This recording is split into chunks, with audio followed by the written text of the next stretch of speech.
welcome to the Seven Rays webinar. I'm so glad you're able to attend, and we're here ready to go.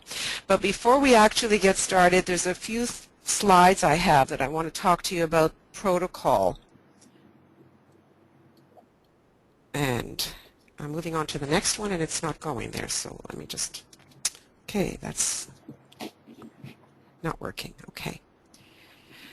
So we're going to have to use a different method, guys. Should have practiced this before. One of the things we want to talk about is that we're going to be doing the 7 rays, talking about the 7 rays, and I'm a little stuck here. I can't seem to get out of this, you know, guys. There we go. We're going to be looking at protocols, and first one is about the noise. All of you are muted, and for the time being, we're going to keep you all muted, and the only time we're not going to mute you is when it's time to raise your hand and ask a question. And we're going to do that after each presentation. Okay, there's going to be about 4 presentations, and then I'm going to be unmuting each person as they raise their hand. Okay, so I'm trying to get this so that since the other thing didn't work, we're going to do this instead. Can you all see, hopefully, the screen well? Okay, just give me a second here. Okay, when you raise your hand, oh, now what? Wow. When you raise your hand, there's an arrow on the hand. That's a downward arrow. This downward arrow indicates that your hand is down. When it goes up, then we know that your hand is up. And we are going to ask you to only do that towards the end after the sessions are over. If you hear echoing in the background or interference that comes like a loud noise, a cacophony of sounds, it's usually computers that are making that noise. So once your question is asked, and if we hear that, I will mute you again, and then I'll answer the question. So for time purposes, we're going to move on. Okay. I thought that the best way to approach this was to start at the beginning and to look at the macrocosm as we move into the microcosm, which is us. And so we're looking at what life is. It completely pervades and permeates the universe. Through some of these slides, I'm going to move rather quickly because we don't need to stay on them very long. We just want you to get the sense of it, and then we're going to go and talk about the 7 rays themselves. So this all-pervading force is called by a host of different names. It's called God or Spirit. It's the Supreme Being, the root principle of existence. Words like the first radical cause or the primal source. It doesn't matter what background you have, how you call this, but it's still known to us esoterically as life.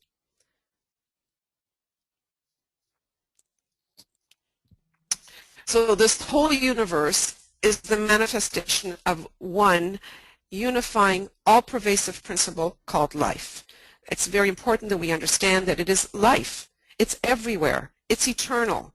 And life could be called God. It pervades everything, from the tiniest atom in a laboratory to a human being or to a planet or to a universe. So if you get anything out of this, it's the idea that God is transcendent. It's outside of ourselves, like most religions talk about, but it's also immanent. It's within us. So God is transcendent as well as immanent. We are considered a brotherhood of life, for there exists only the one life, only oneness. God is in all, and all is in God. While I'm looking through these slides, I hope you're enjoying the slides because they give you a sense of what we're talking about. So from this one life, all manifestation comes forth. When it does, we have a duality, or the two. We have spirit and matter. Okay? Spirit in esoteric language is the father, and the mother is matter. These are the dualities that our system, that we are so familiar with. Just another way of saying the same thing. The relationship between the father, the spirit, and the mother, the matter, they get together and they produce what we call the sun. And the sun is consciousness. And consciousness is the second aspect. So we have the one, the three, and the middle being the two. This is known as the divine triplicity, or as we call them, the three aspects of deity. Used with different language, we would say it is spirit, consciousness being in the middle, and then matter. Here it is again. It's life. Life is broken down into these three aspects. The first aspect is the will aspect. The second aspect was consciousness or love. And the third aspect is the intelligence aspect. Okay, so here's a quote from Esoteric Psychology 1. The father, which is spirit or life, wills to seek the satisfaction of desire. The mother, or matter, meets that desire and is attracted also by the father. Now, don't we know that even in our own lives, right? The father, the mother, they get together. Their mutual response initiates the creative work. And bingo, a son is born, inheriting from the father the urge to desire or love, and from the mother the tendency towards actively to create forms. So we see how the three aspects of deity work out. What is that first aspect of deity? It is the will of God, the spirit, or the father. Now, I'm having helpers in the background here that are going to help us when your hands go up. And I'm hearing breathing. So somebody's breathing into their microphone. And I'm going to ask whoever is doing that to please move the microphone a little bit away from the mouth so that the breathing isn't so heavy. Thank you. So the will of God, which is spirit, father, like we talked about. It's known as the first aspect. It is known as the will to be. It's considered masculine energetically. So the father is the masculine, right? We know that. This is not new material. It is emittive, it is forceful, and it exerts power. It is the will to express. It's that persistent will to be that drives all onto the consummation. So will, just if in your mind you can understand what will is, it's that force that moves forward. It's the driving force that wants to make us want to be. It's the will to be. It is the power that even drives the little flower seed out of the ground, reaching higher towards the sun. So let's look here. Here's an image of that kind of masculine polarity known as the father or spirit. It is dynamic. It is forward-moving. It's emittive. We can see how it protrudes. It's emittive. It motivates everything to growth. It's the will, we note the word will used with the father, the will to express. So that's the spirit part. Now we move on to the third aspect, or the activity. This was known as the intelligence, or the mother, or matter. Remember, the one and the three, the father and the mother. So this is the mother. Intelligence, believe it or not, is known as the mother principle, or the matter principle. It is negative in its energy. It is receptive. Just like a mother is. It's the receiver of the energy that the father emits. Now, where do we see this? We see this in nature. Nature is adaptable. Nature is intelligent. And what that brings about is discrimination. That's what nature is. It's able to discriminate. It's able to choose and to select. Every atom within the universe demonstrates discrimination by the process known as natural selection. So we see that intelligence that is built into every atom, whether that atom is a tiny atom in a scientist's laboratory, whether that atom is a human being, whether that atom is a planet, whether that atom is a universe. Okay, so we're talking about nature as an example. It is innate intelligence within matter or substance itself. Nature is adaptable and intelligent. The universe is infinitely intelligent. It has sprung from the mind of God.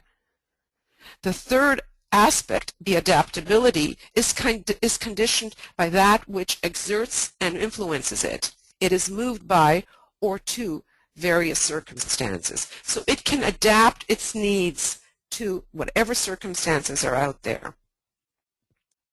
So we've covered the first aspect being the father, the will. We've covered the third aspect being the mother, the matter or intelligence. And now we're going to look at love, the love of God, which is now the second aspect. It is the Son. The Son, to use another way of expressing it, is consciousness or soul. And here's a really good word to use with the Son or the second aspect. It's the relator. It relates spirit to matter. Always it is in between spirit and matter. Love is the quality of attraction and repulsion. It actually is part of the law of attraction and repulsion of existence and of the universe. Within it is also magnetism. It attracts and binds everything together, or repels and repudiates and pushes aside. It governs gravity. Gravity is a second, it's a second ray, or it's a second aspect law. Gravity, as we know, constantly attracts us down to the earth. It pulls us down. Magnetically, we are attracted to the earth. It also repels that which is beyond its sphere of influence. That's why other planets don't bump into us, right? It has its own orbit, and it the Earth then has its own orbit, and it just stays within that, not attracting and repelling that which it needs. One of the ways that we demonstrate this second aspect is through love, and that another way is through light. And this love, or second aspect, or love, gives form quality. This word quality is such an important word as it applies to the second aspect. It conditions everything to be what it is. It makes a cauliflower, let's say, different from a rose. It makes each one of us different to the next. And that's all as the result of the second aspect. Love is an all-inclusive, cohesive principle. And I'm just going to show you some pretty pictures so you get a sense of it. It's the glue that coheres and keeps all together, like the heart of the sun. The sun nurtures, keeps everything alive, and keeps us all together. So, just summarizing what we've just talked about, the first aspect is the will to be. It's considered masculine energetically, it is emittive, it's forceful, and it exerts power. The third aspect was the mother, the will to adapt and activity. It's considered feminine energetically, it's receptive, it is moved by or moves to circumstances, and it is conditioned by that which exerts and influences it. And then the second aspect, which was the relator, it was the sun, and is the sun, is the will to attract and to cohere. It conditions and qualifies everything to be what it is. And before we move on, note the colors. The colors are demonstrative of the quality of those three aspects. The first is power, it is will, and it's red. The third is the matter aspect, and if you think of nature, it's mostly green. And the second aspect is the love aspect, and it is the color of our solar system, which is indigo blue. I excuse myself, my voice. I've been sick all week, and so I might still cough a little bit and sound a little sick, but I'm okay. So summarizing it all in a different way, we have life with its three aspects. The first aspect, the second aspect, and the third. And we're going to read synonyms, words that mean the same thing. We're going to go across. We'll start with life, quality, and appearance. If any of you have read any of the blue books, these are terms, these are words that the Tibetan uses an awful lot. And so that we are all on the same page, we are showing you different ways of saying the very same thing. So the next line, we go to spirit, we go to soul, and we go to body. That's exactly the same as the line above it. The third line would read spirit, consciousness, and form. And then we go to will, love, and intelligence, or Father, Son, and Mother, and in Christianity is known as the Holy Spirit. In other religions we have Shiva, which is the first aspect, Vishnu, which is the second aspect, and Brahma. In Kabbalah we have Kefer or Kether, we have Chokhmah for the second aspect, and Bina for the third.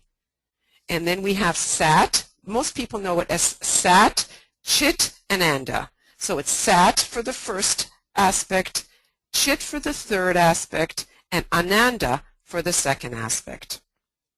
All right, we're all clear on that? And that's very good. We're going to close this one down now, and I'm just going to move to the next one, which is just a continuation of this, and then we'll be open for more questions. So just bear with me, since I can't use the other technique I was so counting on using, which were the slides, and it just balked. It didn't work. So we're going to use this way. Okay, well, now we're moving into the 7 rays. This is a general introduction right now on these slides to what the 7 rays are. What you'll see enumerated here are the names of the rays. And I tell people often that if you spend time just contemplating what the names themselves mean, what is it that they're trying to tell us, we would know so much about the ray. So much about the ray, even without studying all the various qualities associated with the ray. The name itself tells us so much. And of course, they're all color coordinated here. And rather than spending the time on reviewing all of this with you, we're going to move on. But I know none of you is absolutely new to the ray, so you've already studied and learned these names, right? Okay, we're going to move on. The next slide. We have a wonderful quote here, also from the Tibetan. It's from Letters on Occult Meditation. The 7 colors may be regarded as a band of 7 colors circling and continuously shifting and moving through the planes back to their originating source. What I'm hoping you get a sense from this slide and the next one is that the rays are not static. The rays are constantly in motion.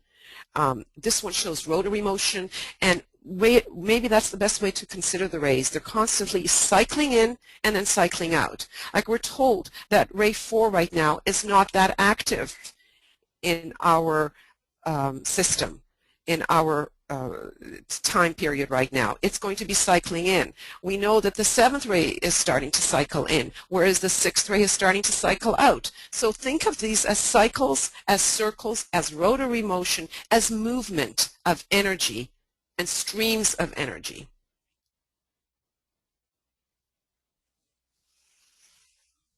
Okay. So just a few words to tell you about the rays. The one life that we talked about earlier expresses through 7 streams of divine energies called 7 rays. It's that simple. There's 7 streams of energy, and we could say they're anything, but a stream is a ray. It's that simple. It's like a ray of the sun. It's a ray. We could have used another name for it, but the Tibetan gave us the word ray, so we use ray. They are the first differentiation of the divine being God, being deity, being the one life, being life. And its first differentiation is the triplicity that we talked about: spirit, consciousness, and form or matter. After you have these 3, you have the 7 coming out of these 3. So they are the first differentiation of God, of life, which self-contains these 3 aspects. So one is known as the will of God, the other one is the love of God, and the next one is the intelligence of God, or the mind of God. These 3 make up the one life, and out of that flow the 7 rays. They've been called the 7 spirits before the throne, the 7 aeons, or the 7 rishis. And we said earlier that the 7 rays express qualities. That's, again, a super good word to use with rays. Each ray has a different color, a different sound, a different vibration. So, backing up again, our galaxy. This is a lovely picture of our galaxy, isn't it? The ancient wisdom tells us that our sun is one of 7, which constitute a massive cosmic entity. In other words, 7 solar systems. Can you imagine? Our sun, our system, is only one of 7. There are 7 solar systems, of which our system is one, and this huge entity is called the one about whom naught may be said. So we call it the Omnibus. It's an acronym for that.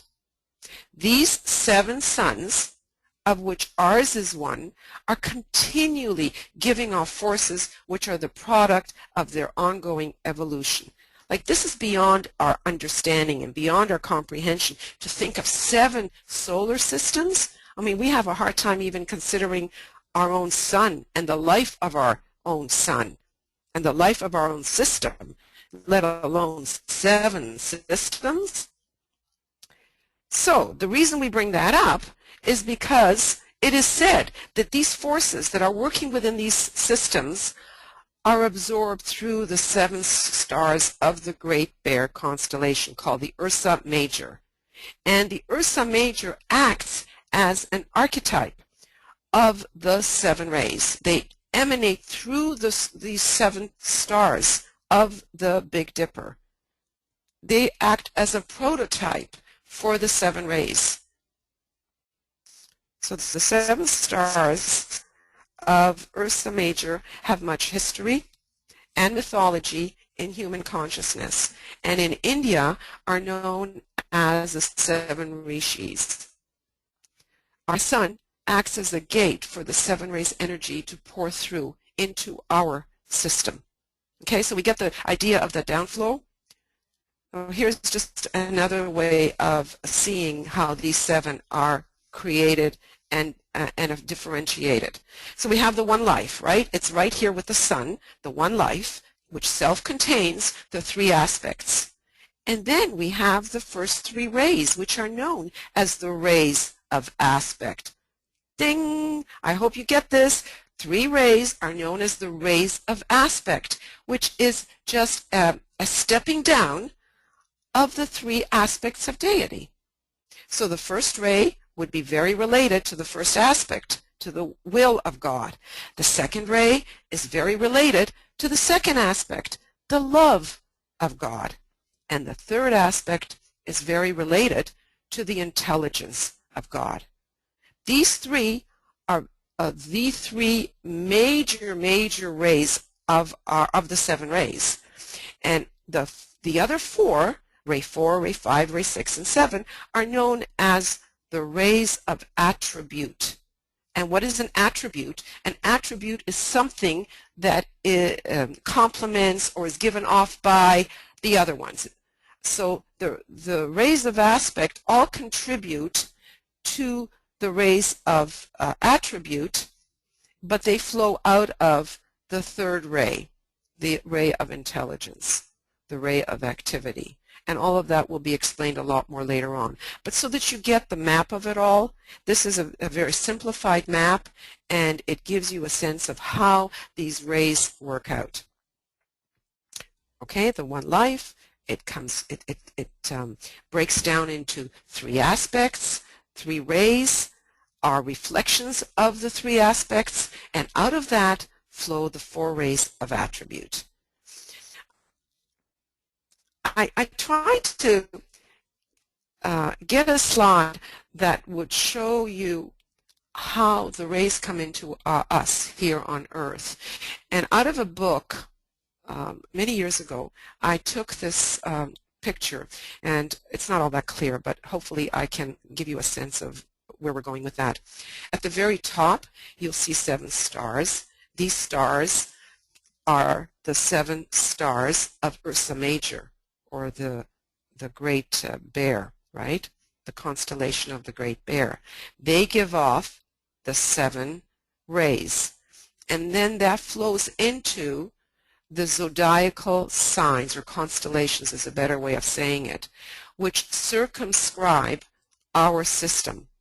Okay, so you've got the 7 Ursa Major rays, the rays from Ursa Major flowing into the zodiacal constellations. From that, they stream into our sun. And right in the center, that big circle, is the sun, our solar logos. From the solar logos, they get distributed to the planets. So the golden circles are the sacred planets. These are the more evolved planets. The ones below them, sort of in pinky color, are the non-sacred planets, of which one of them is the Earth. I mean, the Tibetan tells us there are 5. Here there's only 4. We only know of 3, so I mean, all of this is still a mystery. But from that then, and when the Earth receives it, it then is distributed to all the various centers within our planet, and then of course to us as humanity. So save your questions, because after this we'll open it up to questions. So if you were sitting here with me right now, I would ask you to name various 7s. And I'm sure you can think of 7s right off the top in your mind, right? Have you thought of 7 days of a week, right? Have you thought of 7 musical notes? Have you thought of Lucky 7 from the dice? Here's just a few to look at. 7 major chakras, or glands. 7 wonders of the world. 7 states of consciousness. 7 deadly sins. 7 colors of the rainbow. 7 is a very, very important number in our system. Is it a wonder? It's all a reflection of the 7 rays. I think I'm just about at the end here. Yeah, I'm at the end. So save up your questions now. I'm going to turn it over now for you to raise your hand and ask any questions thus far. When we're completed with this portion of this webinar, I will then move on to discuss the rays of aspect. That's all we're going to cover today. Okay, let me just get this Eva, Victor here. has had his hand up for a while. Okay, let me see what I can do here. Okay, so I unmute him, unmute Victor, right? I'm just learning this, guys, so be patient with me. This is an experiment and my first time doing this. So Victor, there you are, you're on. Victor? You talking to me? Yes. My hand ain't up. Well, it shows that your hand is up here. It says lower hand. Oh. So I guess you do not have a question? I do, but I didn't raise my hand. I thought you said put the arrow down for lower my hand. I'm sorry, I can hardly hear you, Victor. Okay. See, it's up again. See, if there's a downward arrow on the hand, it means your hand is down. If there's no downward arrow, it means your hand is raised. And it shows up on my screen that it's raised. Well, my arrow shows down. My arrow shows down. Victor?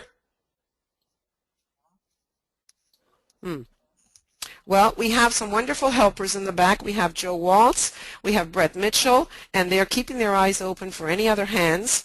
And we have Tiago, right? Okay, I'm going to unmute you, Tiago. Hi, Eva. Tiago, can you hear me okay? Yeah, perfectly. Hello? Hello. I need you to speak up a bit. Okay. In the first PowerPoint that I was looking at, and the slide 23, I have a doubt on that because maybe I was a little distracted and I understood wrong. I put the question here in the question dialogue here. I saw the third aspect is love and intelligence, and in the slide 24, when I was reading it, I look at it was inverted. Can you open the PowerPoint, the first PowerPoint again, and show me the slide 23, please? The first PowerPoint, let's see if we can do this without too much time here. Because if I take too much time, I'm sorry. That's okay. Is this the one? No. Is this the one? Please. I'm not. Yeah. Yes, the first one. Yeah, please. So, can you see it on my screen now? No, not yet. Yeah, now. The aspect, the first. About activity.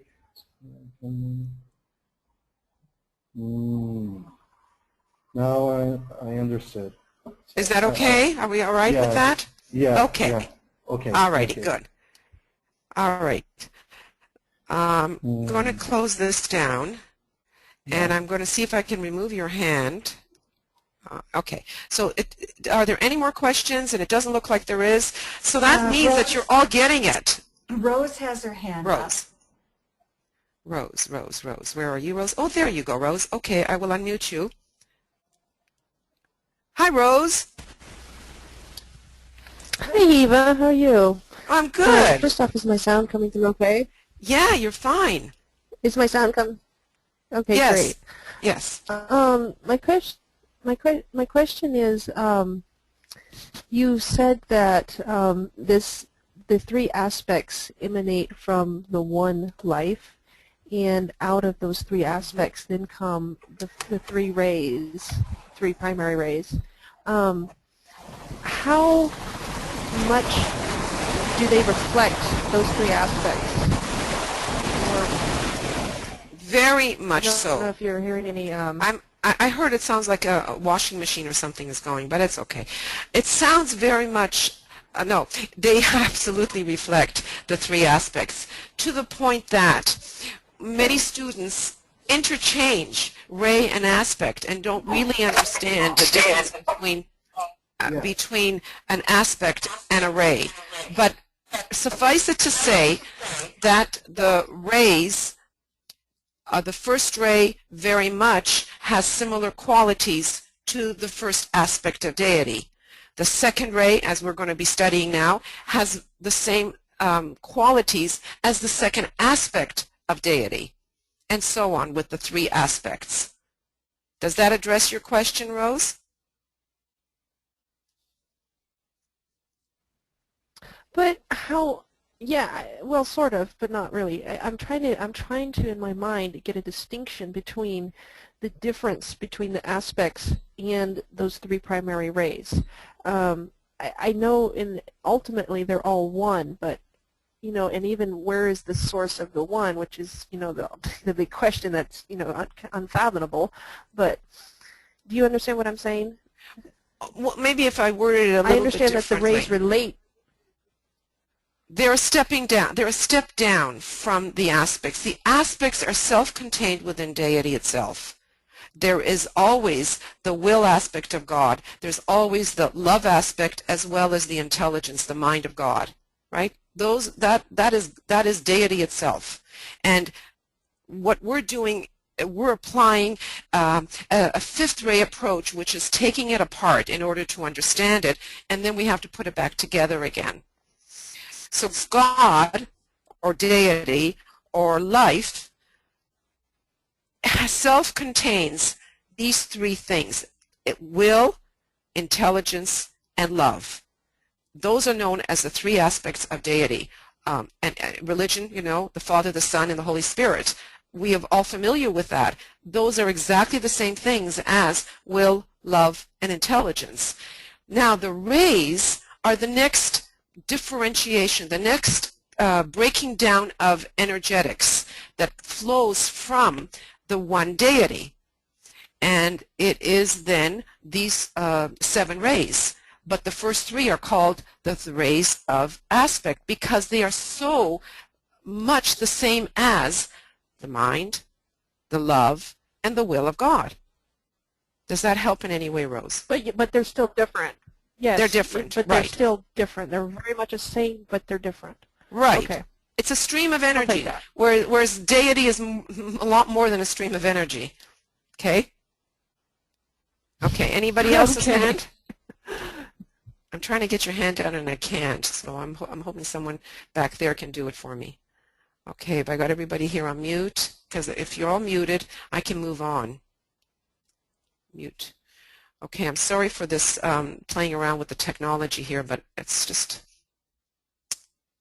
Okay, all right, I'm going to move on, guys, and we're going to actually talk about the rays. So we're going to go into, whoops, I don't want you, I want this. That's exactly what I want, okay. Oh my gosh, all these things are popping up. All right. So the first ray we're talking about is ray 1. Remember, it is a reflection of the first aspect of deity. What is its energy like?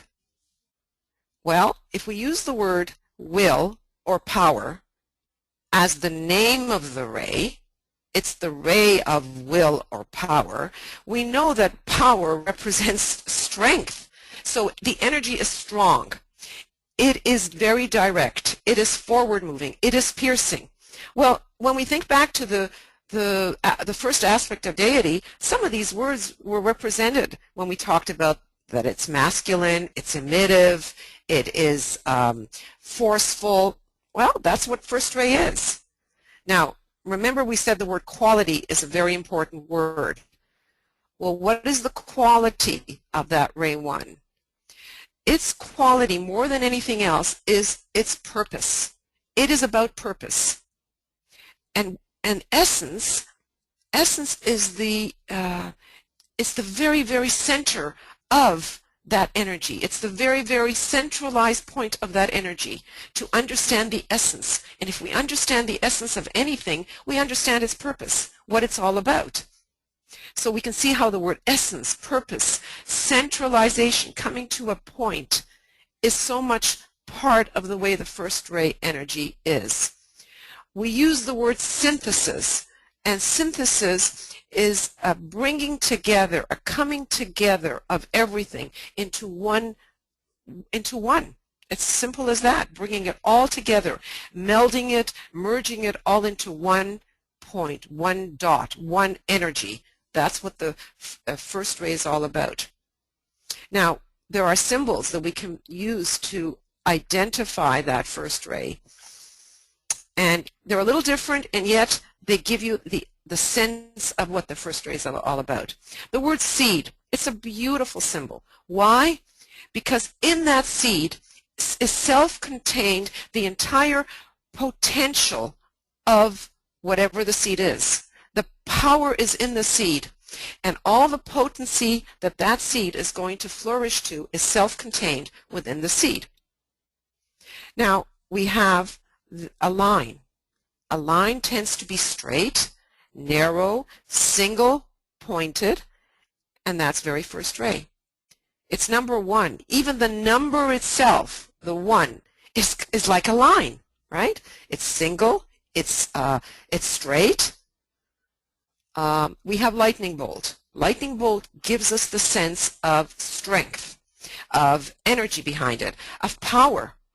Lightning bolt can shatter. It's extremely powerful. Nobody wants to get hit by lightning. And then, of course, we have the idea of the arrow, which is very similar to the line. It's still forward moving. And a sword, which is very powerful. It's used in battle. It's used as symbols. And the eagle. Why the eagle? Because the eagle can soar so high. The eagle has the ability with its eye to hone in on its prey from way up there to see its prey. It's the eagle eye that has the big picture and can see the minute within that big picture.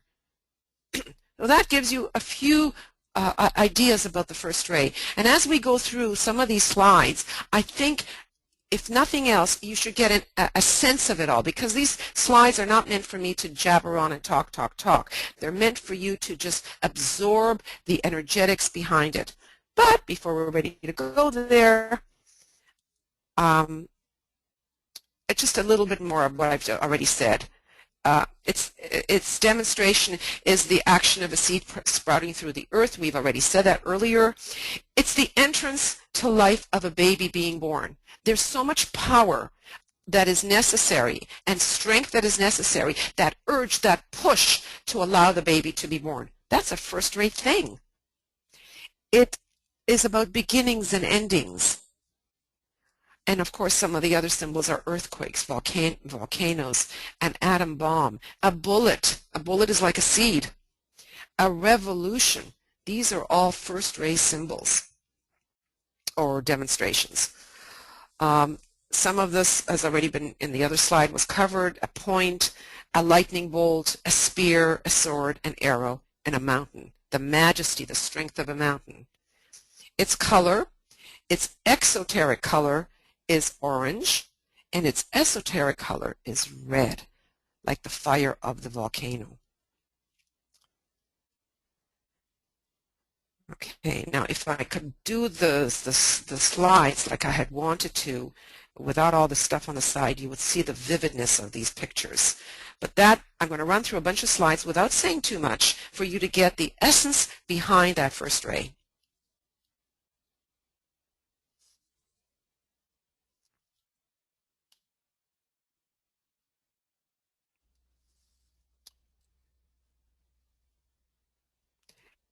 A quote from Esoteric Psychology 1, "It is the ray of such dynamic intensity that it is called the ray of the destroyer." It's the power behind it.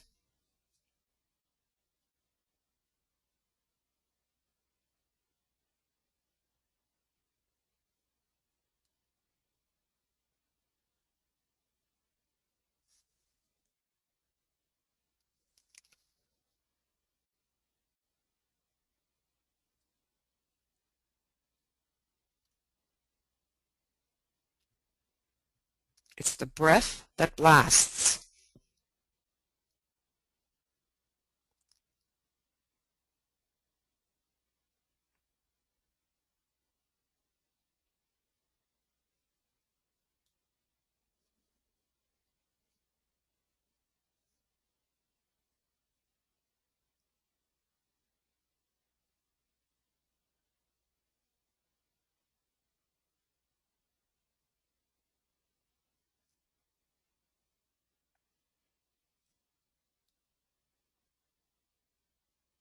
So as I'm going through the slides, you can see that we're applying the rays to more than just human beings. The rays are all around us. They're everywhere. And when we have the esoteric eyes to look out, we should be able to see events, things, happenings that convey a particular quality. That quality is a ray.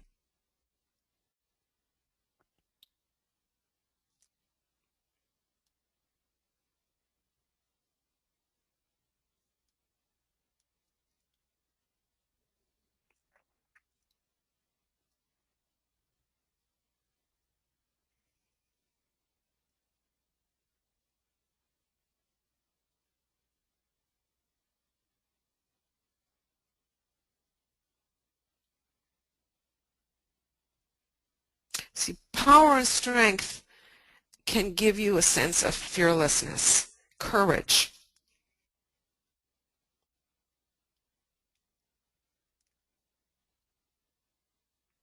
Okay, so what we're going to move on to now, which I think is one of the most important things, is the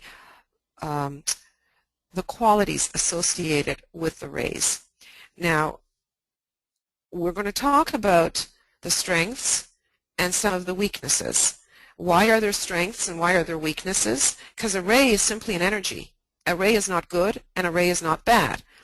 So why do we refer to strengths, which are the more positive things, and weaknesses, which tend to be the more negative thing?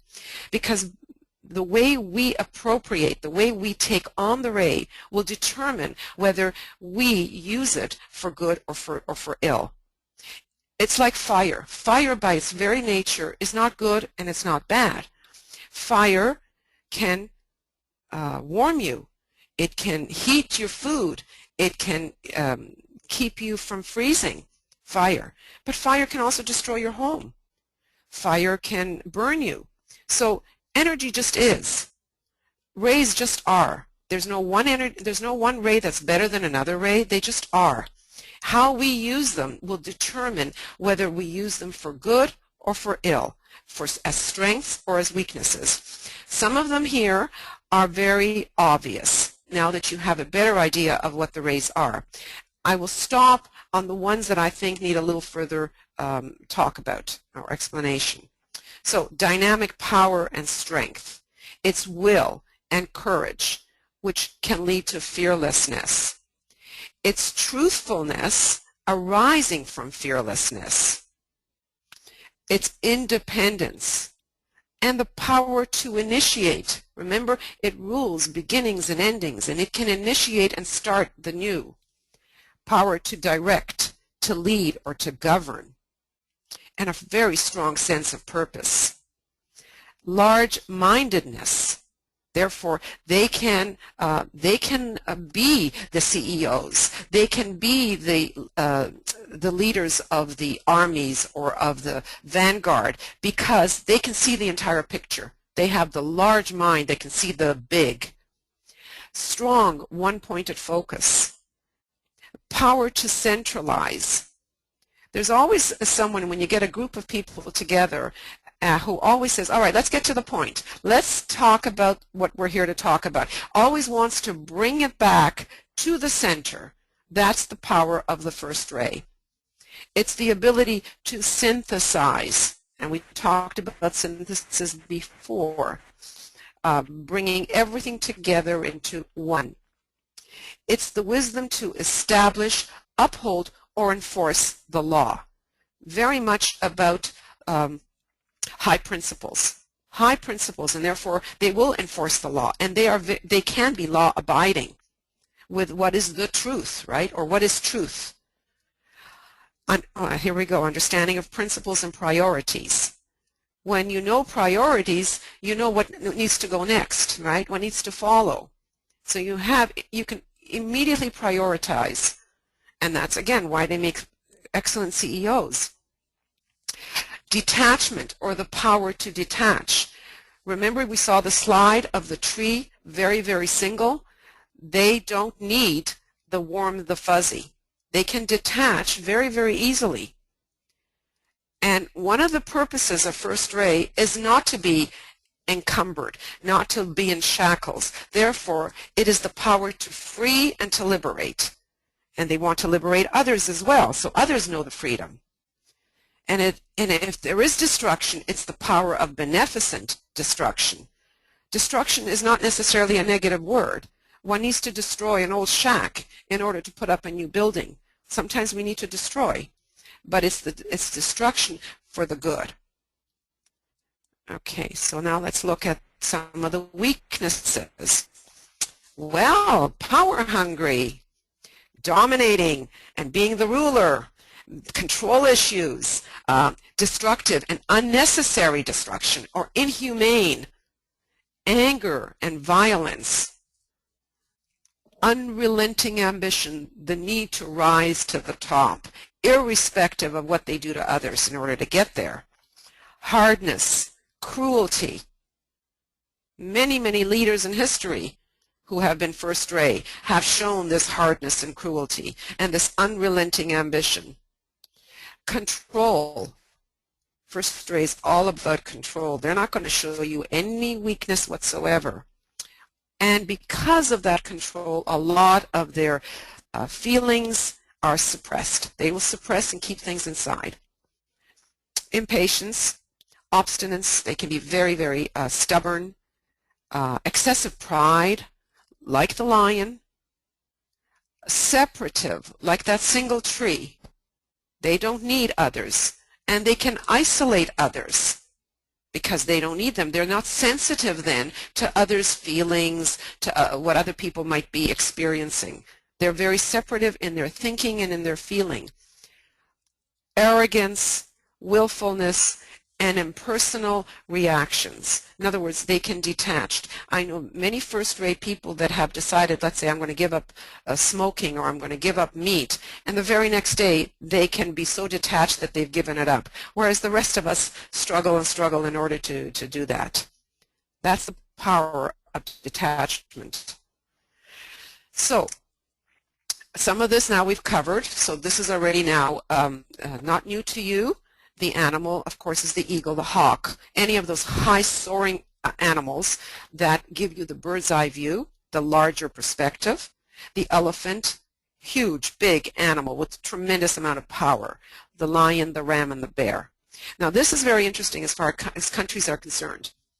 Germany's P stands for personality, is a first-rate personality. Japan, and I don't remember offhand if it's soul or if it's personality, but if you look at this flag, it's got a circle, a red, which is the color of the first ray, a single circle on a white background. Yes, it's the rising sun, but it's interesting that that flag is so depictive of the first ray. And you have Great Britain, and you have India as a soul ray. Now, Germany, Japan, and Great Britain were very much involved in the World War because there's resonance with rays. One is attracted to the other. You resonate together. And of course, India, being first ray, was very much in resonance with Great Britain, which was an empire at one time. Institutions. If you haven't figured it out by now, it's all about government and politics, the military, the enforcement power of the police, and the empire. Again, Great Britain was an empire, the Roman Empire, but it doesn't mean that Italy is necessary first ray. It was the idea of the empire itself. Some vocational tendencies would be politicians, CEOs, positions of leadership such as kings, dictators, authority, working in government, in the military, in law enforcement, construction and demolition, adventurer, and some famous people, Margaret Thatcher, she was known as the Iron Lady, Winston Churchill, Napoleon Bonaparte, Abraham Lincoln, Franklin Roosevelt, and so on. Okay? Do I have any more here to show you before I move on? Because I can see by the time I've got to move quickly. The learning style is independent. They don't depend on others. They are able to grasp huge principles. And the teaching style is one of awakening and shaking up. They can be a little rough and a little tough, assertive. They explain broad principles. All of this is being recorded, and I think I forgot to turn on the record button, but thank goodness Brett is. It's all being recorded, and you'll be able to get that. And it is distributed through Aries, Leo, and Capricorn, and its planets are Vulcan, Pluto, and Uranus. I'm going to move on to the second one, and then we're going to wait for questions later on. I hope it's making sense to you guys. Okay, the second one, remember, is a reflection of the second aspect. And the second aspect was the love of God. And the name of this ray is love, wisdom. The love, we have the symbol for that brought to us by the Christ, and the wisdom, the symbol for that was brought to us by the Buddha. So love and wisdom, both of them are second ray energies. What is the energy like? It is round. It radiates like the sun radiates. It's magnetic and receptive. It's attractive. It's inclusive. It coheres, holds things together.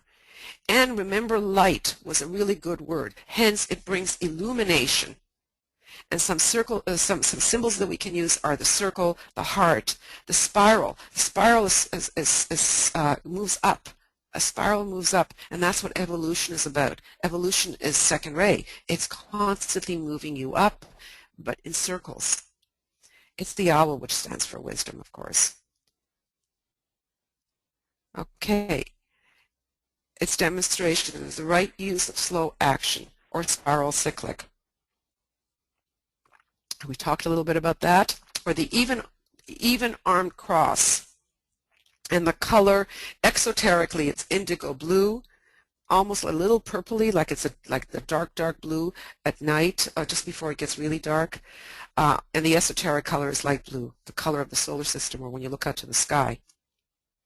So here are some slides just to look at that would represent second ray.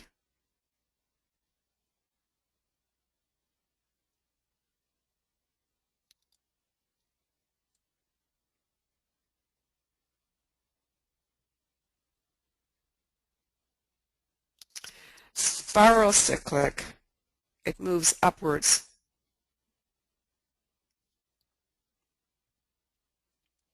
Wise.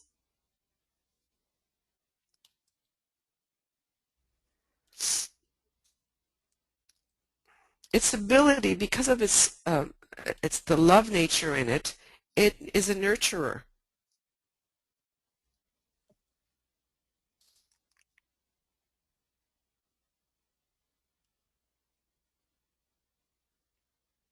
Loving, caring, it's warm.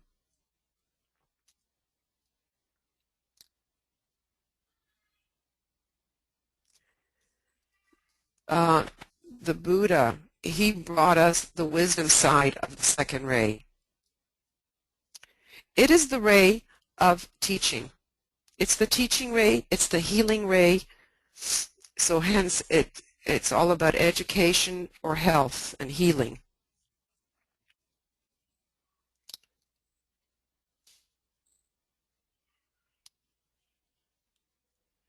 Okay, so the colors.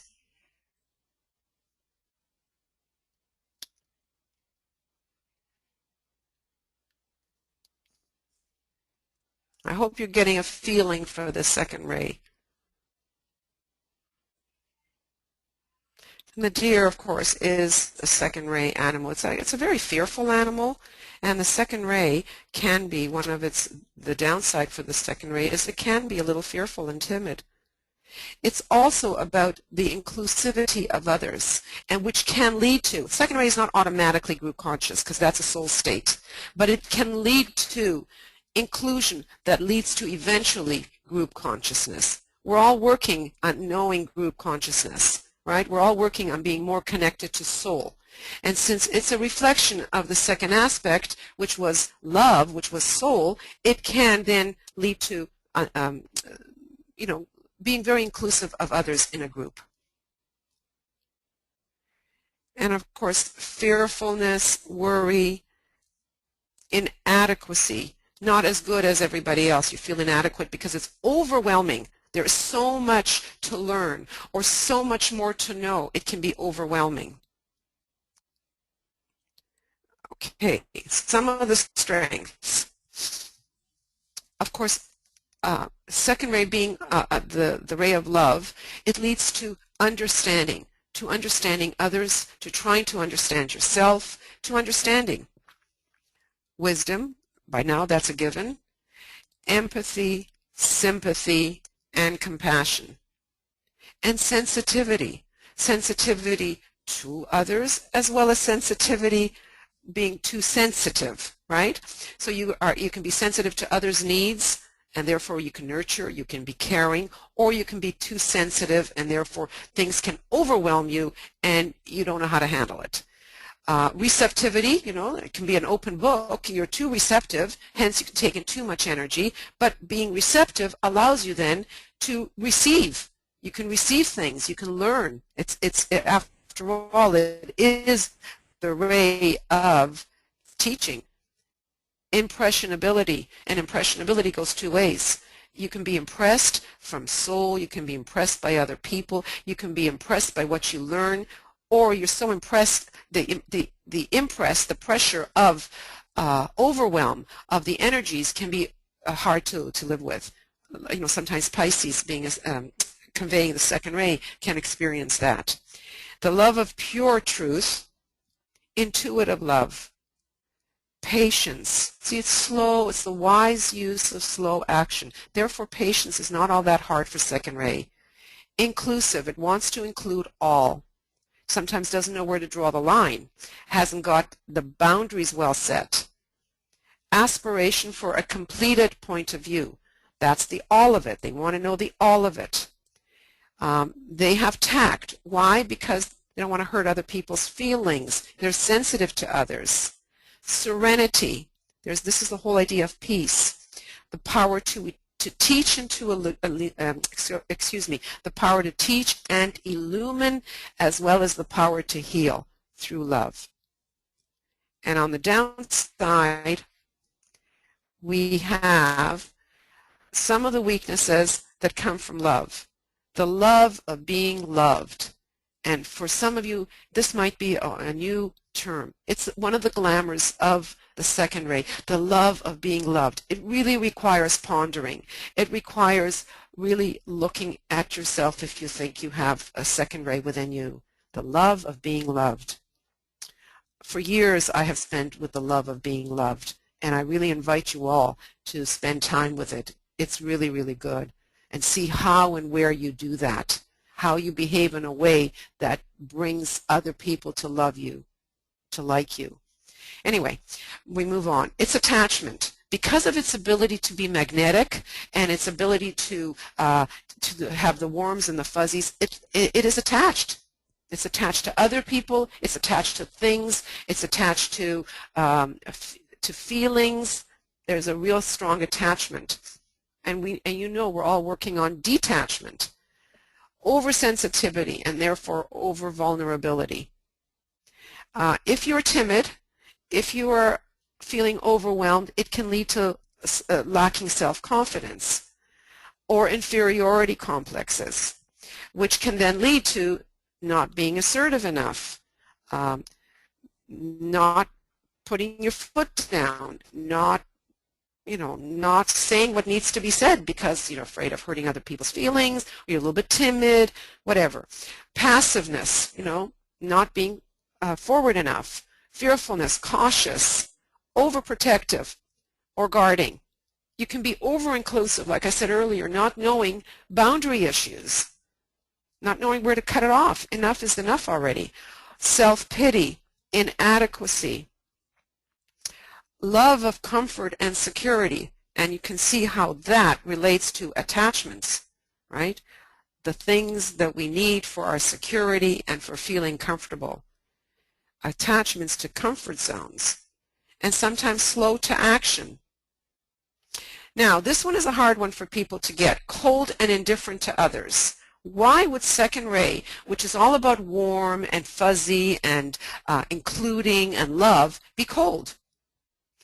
Well, if you're timid, if you're feeling overwhelmed and therefore lacking in self-confidence, there is that ability to be removed, to be you insulate inside yourself, and hence indifferent to others and a little bit cold. From the wisdom side, over-absorption and study. The wisdom side loves to learn and loves to study. And I know people, and you must all know them, people that have gone to university and to school, their whole life they're still in school. They don't go out and get a job. They're still in school because they're over-absorbed in study. Maybe it's too scary to go out into the world for whatever reason, over-absorption in study. Intellectual pride. And that's another one. Why does that apply to the second ray? Because they learn a lot and they want the entire picture, and therefore they think they know. So that leads to intellectual pride and contempt for mental limitations in others. They go hand in hand. Can you see that? That if you've spent your life learning and studying and knowing a lot, sometimes it can lead to that impatience and that contempt for the mental limitations in other people. And I've seen that in supermarkets with cashiers, that they don't seem to get it that quickly, and you can see how people are really, really short with them. There's that, exactly that, contempt for their mental limitation. Okay. Animals, so we've got the dove, the owl, the turtle, the snail.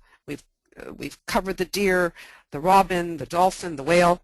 But what is important here is to note the countries.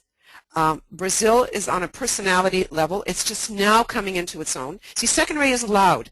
It's just now starting to make its mark in the world, in the world, not so much politically, but in the world economically. The U.S. has got its soul on the second ray. Great Britain has its soul on the second ray, and Canada has its soul on the second ray. Do you see the connection there? Look at how Great Britain and the United States have always been so connected, and Canada with both these countries. So institutions, schools, universities, hospitals, all the healing centers, the Red Cross, University of the Seven Rays, it's a learning institution, and vocational tendencies would be teaching, psychology, psychotherapy, human resources, healing, nursing, and rehabilitation. Then you've got some people here, and I'm going to move on because we're not going to have time to do what I want to do still. It's distributed through these signs, and I'm just going to show you a few people here that are second-rate types. Okay? I'm going to move right on to the third, and we'll save all our questions to the end, otherwise we won't get through this.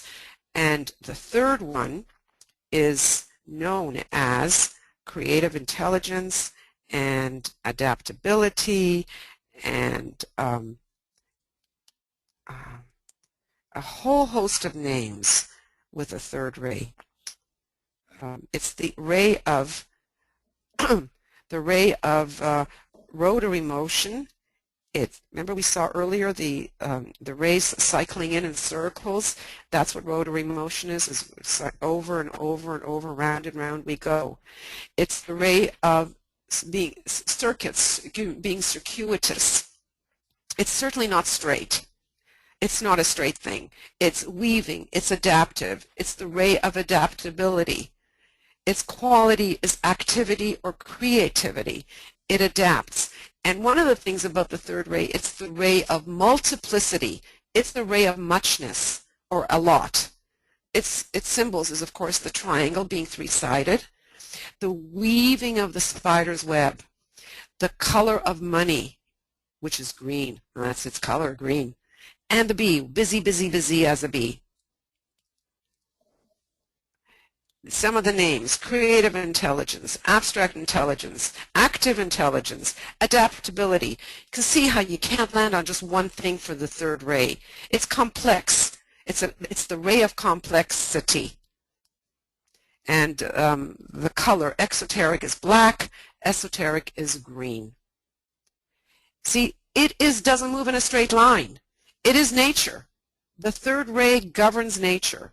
But here we see how even a river doesn't flow straight. I mean, it goes in a meandering kind of way, creating an S shape, which is a wonderful symbol for the third ray. It is the adaptability of nature. This is very much a repeat of the third aspect of deity. It's the color green. It's the ray of many. Muchness, manyness. Have you figured out what we're looking at? These are flamingos. Look at the number of flamingos. Multiplicity, manyness. This is grass. And the ability to weave, to do the tangents.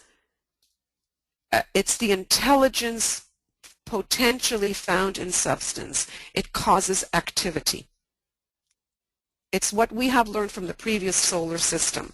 It was the quality, it was the ray that was that reached its fruition, so to say, in a previous solar system. So we automatically have that now. And what we are working right now is the second quality of the soul, or of love, is what we need to reach a perfection in this solar system. It's the ability to weave, to manipulate, to be flexible. It is the ray of muchness, or the bounty, the plentifulness of the earth. Mutation. It will adapt.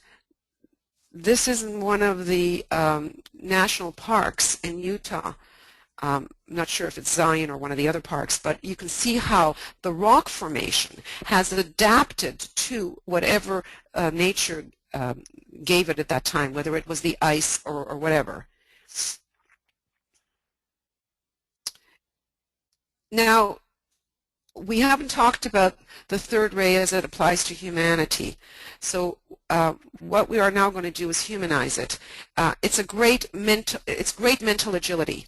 It's about skillful communication or facility with language and thoughts. It's the power to manipulate thought, to weave thought, to be flexible in the mind. It's also about scientific investigations of principles and concepts, like quantum physics, or concretizing that which is abstract. Whoops. It's philosophy or astrology. Time is known, Saturn is known as the father of time. It's a third-ray planet. Its third ray is about time and cycles. Business, commerce, and the use of money. The production of cultures and civilization. Economics, for example, is third ray. It's an abstract concept. It's the value of something, a thing, matter, which is flexible and adaptive, set by the desires and the importance of the time. And I give you here an example of cinnamon. At one time, it was very, very highly valued, a couple of hundred years ago or so. Now it's bought easily in any store and doesn't have nearly the same value monetarily as it did way back then. It's the ray of the abstract intelligence. It takes that which is abstract, makes it known.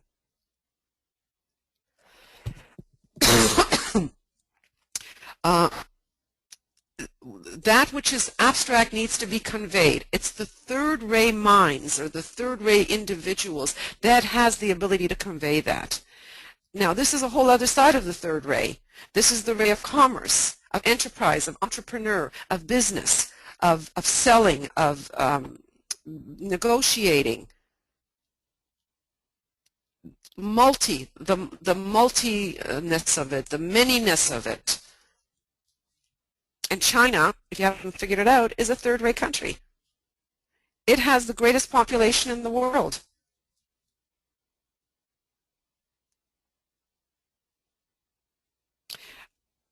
Communication, translation of thought or feeling into expressive forms is third ray. All life on the planet communicates in one way or another. That is the third ray. So when we take an abstract thought of E equals mc squared, which is a formula, an abstract formula, it is given to humanity by someone like Einstein, third ray, and helps us understand relativity, the relation of one thing to another thing. It's the intelligence in matter itself. Platonic solids represent the third ray. It is that which gives something abstract a temporary or a known value.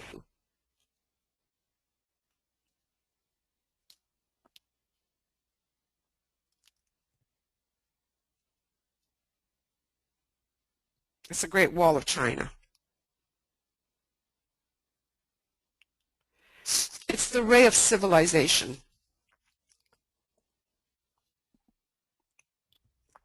Commerce, business. You get the idea how complex this ray can be, of the many differentiations of this ray. Abstract intelligence, creativity, business, commerce, civilization, all of these are part of the third ray. It's the one that's the hardest to pinpoint. Some of the strengths of the third ray is activity and adaptability. Mental fertility, to have that ability to understand concepts and ideas and be creative in the mind.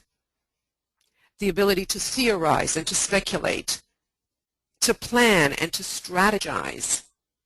Rigorous analysis and reasoning, abstract thinking, understanding of relativity, modifying and qualifying for the sake of accuracy in thought. Skillful communication. These are people that can, it's like the salesman, the very glib salesman, very third rate, right? They can communicate. They can almost sell you anything. They have facility with language. Many of them find being multilingual very easy for them. Or they can really write using words in a way that's very creative. A facility for understanding and handling of money. This is your business people, people with that work with philanthropy, and the power to manipulate. Now, the word manipulate has baggage associated with it. By its very nature, it's not a bad word. The manipulate means moving energy. It's really what it means. How we use it, however, can take on a positive edge to it or a negative one. So, some of the weaknesses are intellectual pride. Well, obviously, it's the ray of the mind and the intellect. Tangential, they can go off on tangents. Have you ever heard a third-rate person give a speech and they can just go on and on and on? They can go off on tangents. If you lost the point, for sure. Third ray needs to always centralize and come to the point because they're all like all over the place. Circuitous, they can go in circles, they can go off on a tangent, and it can be a critical mind. A critical individual too, not just the mind. Vague and overly complex thought. Excessive thinking without practical action. Complexity and confusion, because you can get tangled up in your own web of thinking.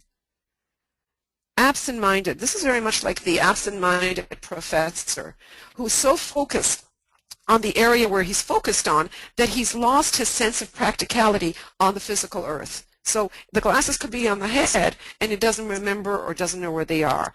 Or the keys doesn't have a clue where they are. That kind of thing. Hyperactivity. Now this is a different kind. This isn't in the mind. This is more in the personality. Hyperactivity, restlessness, wasted motion and rush. We are told that the majority of humanity has third-rate personalities. So this should be very common and we should be able to see this around us.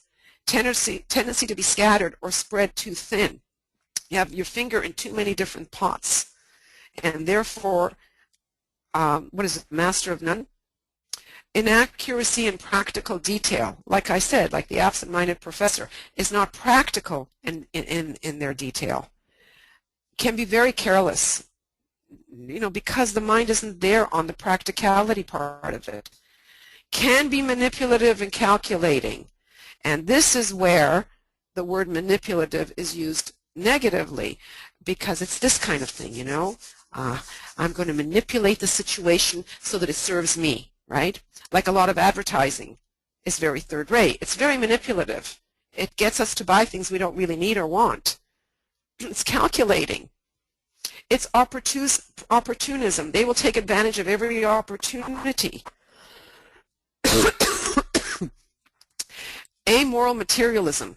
Even if they know something is wrong, they will still advertise. It's like cigarettes. Knowing that cigarettes can kill you, they'll still put out good ads, even though they know morally this is not right, because it's about making the dollar, making the buck. Amoral materialism.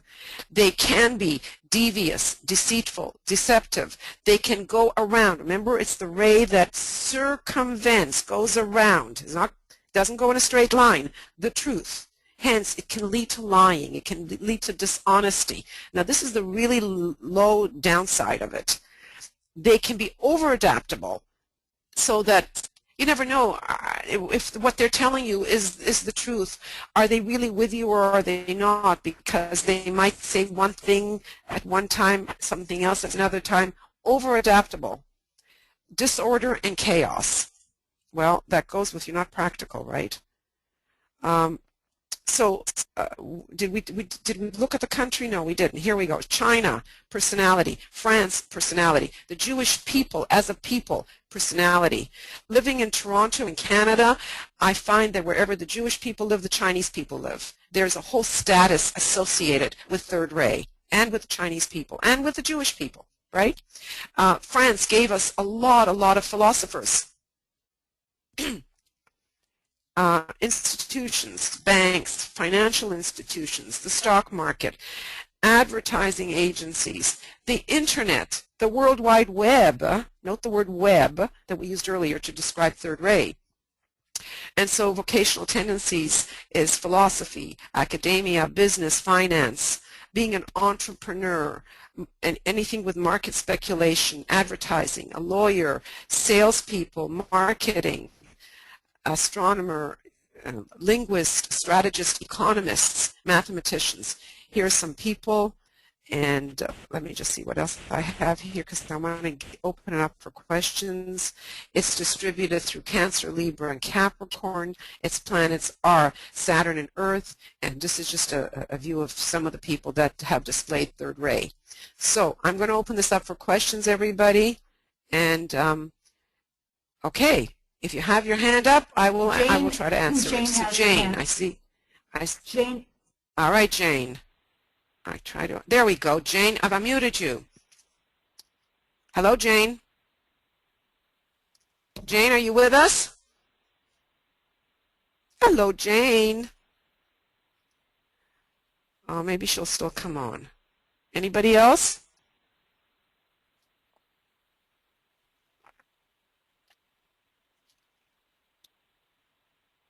Luca. There we go. Unmute Luca. Okay, Luca, go right ahead, please. Hello. Hello, nice to meet you. I would like to ask for the first ray. There's much use of the word dynamic. Right. And yes, dynamic in relation to power, in relation to movement, and so on. I would like you, if you could explain me a little bit with other words what this dynamic word means. Okay. You could substitute words like life. You have a lot of life. When you've got dynamism, there's a lot of life to anything. It's vibrant. It's got energy behind it. You know, I'm translating books of Alice Bailey, and right. I have a little predicament with dynamic. Because in our language, the dynamic means a bit more third way quality, the movement, the energeticness, and for the first way I'm searching for an appropriate word, you know.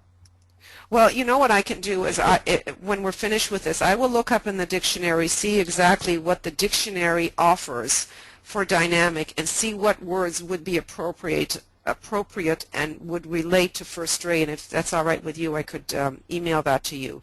But basically, dynamic has a lot of life to it. So dynamic, you could equivocate it with life, vital, energetic. You use the word energetic, so yes, dynamic is energetic. Like a dynamite, you know. Dynamite blows up. It's got power behind it. It's got energy behind it. It's got life behind it.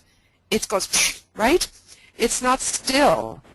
It's not even so much movement as it is, I don't want to use the word blast because dynamic does not necessarily mean blasting, but it's got a lot of life behind it. Dynamic also could have action of sorts behind it, and I know that you might equivocate that with third ray, but it's not that kind of action, because it's something, even a leader or the power that's behind it moves forward, it moves up. I basically use the word to start,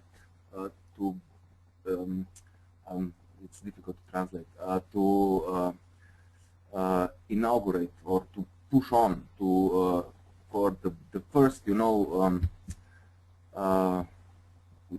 when something is beginning, that spark that starts things in motion. I use this word. Yes, that is very much, that is first-rate descriptive. Okay. Okay, thank you. Is that okay? Yes, thank you.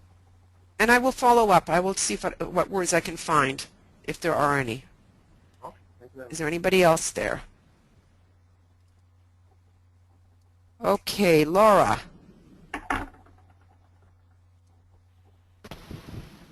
Hello? Hello, Laura. Hi. Well, I can hear you perfectly. Can you hear me? Very well, Laura. Okay, fantastic. Well, Eva, my question might come a little bit strange, but I've always associated the third ray with the color yellow for some reason, maybe because it's a primary color. Am I totally wrong? Or Well, you know what? I'd like to stick with what the Tibetan has given us as the colors. He's given us the yellow for the fourth ray. I can understand why yellow is used. There's a whole discussion going on right now with us in the faculty that in the previous solar system, yellow was perhaps used for the third ray. Well, we're now in a we're in the second solar system, so if you mix yellow and blue, I believe you get green. Is that right? And wow. so green is the color for the third ray in this solar system, and yellow has now moved to be fourth ray.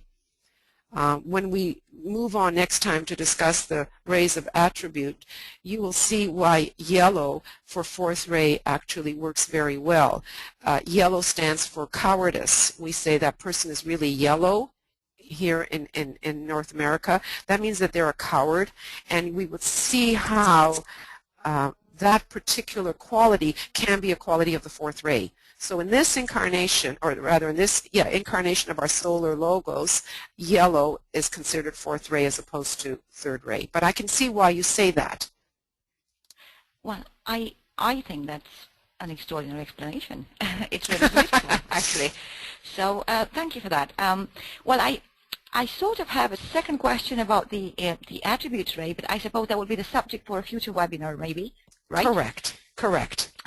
Okay. Well, that's great. My basic question is to everybody: was what was delivered, and I know I had to rush a little bit towards the end. I'm looking at the time, and we're usually just given an hour and a half.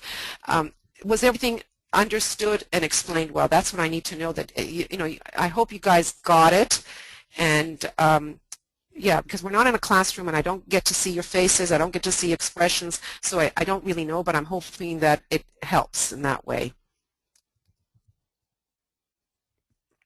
Any other questions?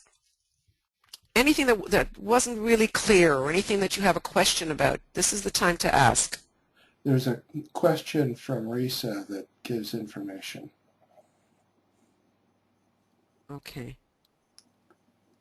Risa, sometimes the chakra colors get mixed up with the ray colors. The third ray chakra from the bottom is yellow. That's what Risa has offered. The third chakra from the bottom is yellow. And so therefore colors sometimes are confused with chakras. That's another way of confusion. Okay, so hopefully that helps as well. So now I see Victor has his hand up. Let me get to you, Victor.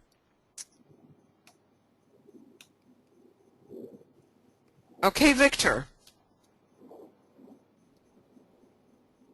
Victor, you with us?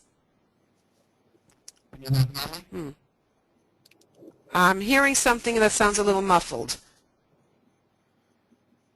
Is that you, Victor? Well, I'm trying to say something, but the question was about the 4 day. Victor, I cannot hear you. You're coming out very, very muffled. Maybe you can write your question out. Yeah, put it in the question area.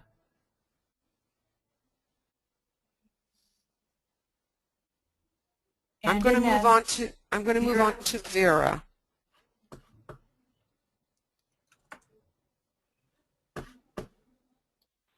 Oh. Okay, Yeah, Vera. Yeah, hello, Eva. Can you Hello. hear me? Yeah, good. Yes, very well. Excellent. So I have a question about the second ray, and what is later said in the blue books, that it's a form. It's a ray for form forming, creating forms, and I always struggled with that. I associate the second ray more with the consciousness and subjective side of life psychology, but not with form, creating forms. But maybe it will be next time when you discuss the rays of attribute to compare the 7th ray and the second ray in respect of this creating forms. Okay, that's a good point. We should then see the difference between the two rays.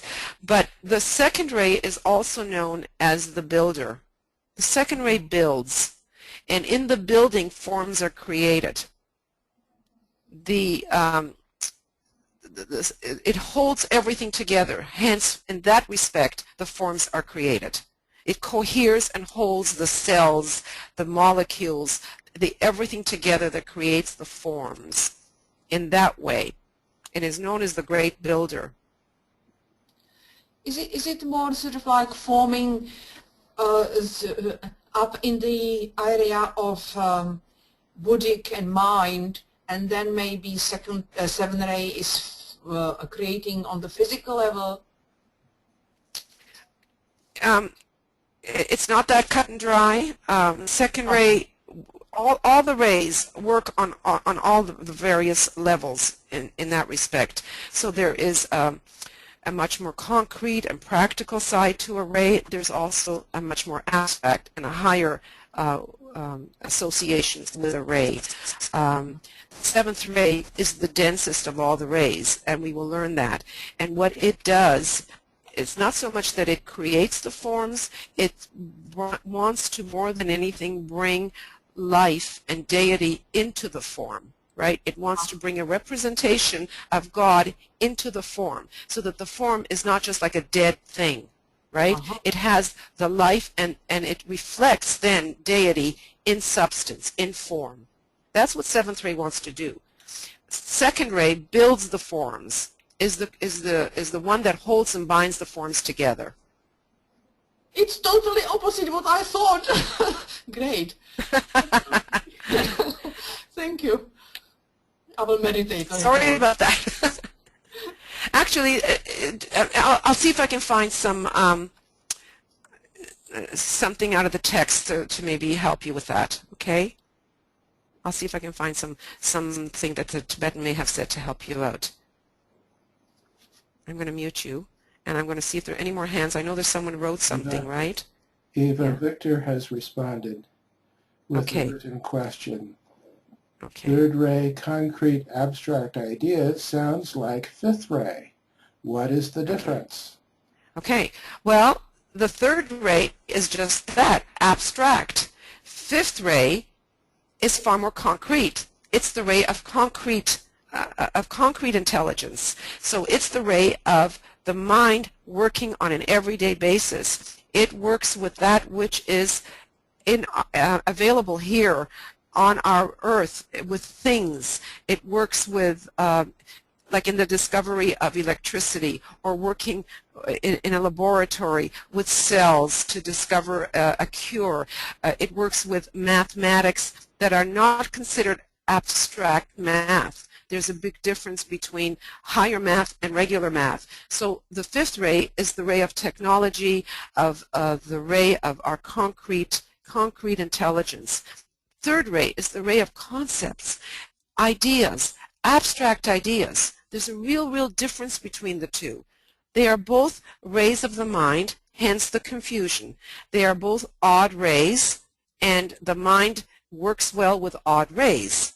Whether it's 1, 3, 5, or 7, the mind works well with odd rays, because a mind, more than anything, wants to separate. The fifth ray is about separating. It separates this from that so it can understand it. It looks at the little pieces in order to understand the whole, which is what I said earlier. We're taking all of this apart. We're doing a fifth ray thing in order to then put it together and understand the whole. That's just a very quick overview between the two. But more will be said when we look at the rays of abstract. So there's Asha there. Thank you for the wonderful presentation. I found it very clear, very enjoyable, a lot to absorb. We'll need to listen to this again. Okay. Are there any other questions? Let me see what Risa wrote. Where can we access the information about Ray 2 and form in the Tibetan? I will look it up, and I'll see if I can put that out on student forum there. I'll see if I can find something out of that in the books. Okay. And I just want to say thank you for a beautiful webinar, Eva. Thank you very much, Laura. Any more questions? Because I can feel the urgency of time. You can see how I have tried to manage time, maybe not that successful. So there are no more questions. There's nothing coming through. I thank you all from the bottom of my heart. Thank you very much for joining me in this work. I love the rays, and I love talking about the rays. I could go on for hours and hours, but I appreciate you being here. I cannot tell you yet when the next webinar will be. We're going to still try to have a webinar which is course related with other faculties present as well as a panel, but this one was just for the first part of the rays. So thank you very much, and if all of you will sign off, I will sign off after you've all left. Okay? Bye, everyone. And Om to everybody. A silent Om is a very, very good way to end.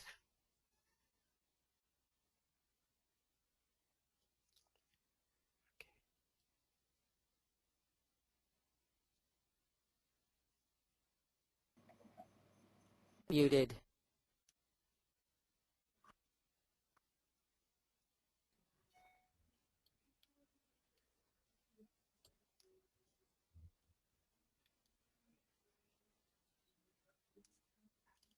Can we see if everybody has signed off? I don't think we can necessarily see. They have not. No. But we can end the webinar. Because I know my